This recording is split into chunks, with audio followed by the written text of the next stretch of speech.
ప్రసవ సమయంలో ఆడవాళ్లు ఎందుకు అంత బాధపరిస్తారో మీకు తెలుసా?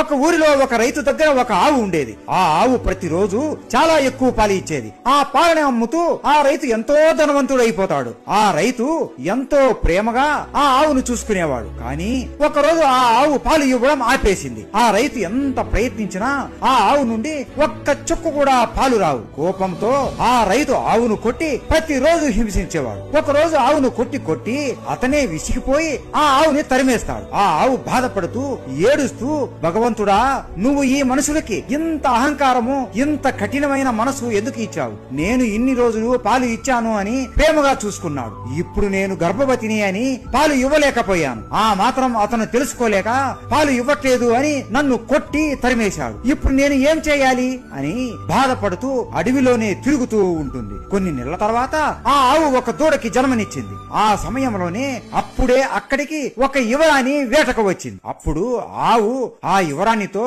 అమ్మా, నా బిడ్డను నా వీపు మీద పెట్టు, ఇక్కడ నుండి నేను వేరే చోటికి తీసుకుని వెళ్ళాలి అని అడుగుతుంది. ఆ యువరాణి ఆవుని హీనంగా చూస్తూ, ఛీ ఛీ, నీ బిడ్డ చూడడానికి దరిద్రంగా చండాలంగా ఉంది. నేను దానిని పట్టుకుని నీ వీపు మీద పెట్టాలా?